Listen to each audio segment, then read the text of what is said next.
C'est au cœur des ténèbres que vibre réellement la cité mortuaire de Clinchamp. Là, en pleine nuit, tout advient, tout s'enflamme et tout s'illumine.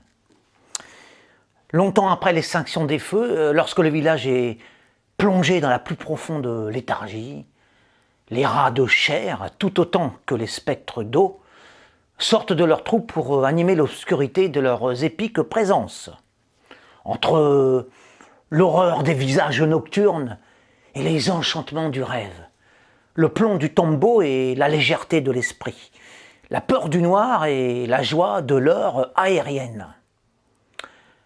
De la terre où des nus surgissent d'étranges intrus.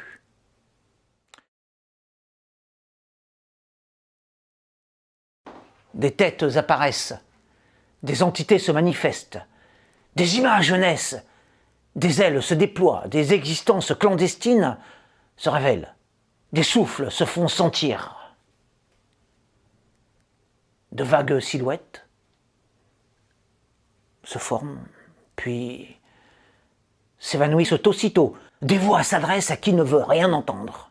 Ainsi le sol et le ciel se peuplent de drôles d'épouvantails, d'hôtes à paille ou à plumes, des visiteurs insolites, furtifs ou flagrants, arborant des faces humaines ou bien présentant des traits plus indistincts. Certains prétendent que ces importuns sont les gardiens désincarnés et immémoriaux du bourg. D'autres, plus érudits, affirment que ce sont les lueurs ultimes du passé venues agiter la poussière et faire bouger les pierres.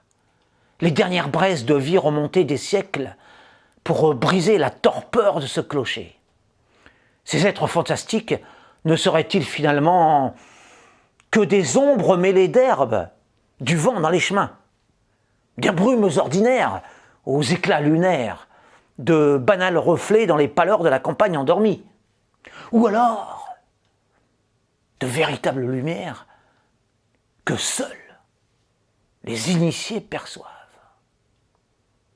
Qu'elles soient faites de sang ou de légendes, ces natures obscures jettent les témoins dans l'incertitude, effraient les égarés, troublent jusqu'aux plus sages des hommes et affolent les incrédules. Âme vive ou simple mythe, ces apparitions demeurent bien mystérieuses. Ces vieilles histoires qui traînent autour de Clinchamp me tiennent en éveil, entre l'énigme du réel et le flou des songes. Alors c'était mon 40e texte sur Clinchamp.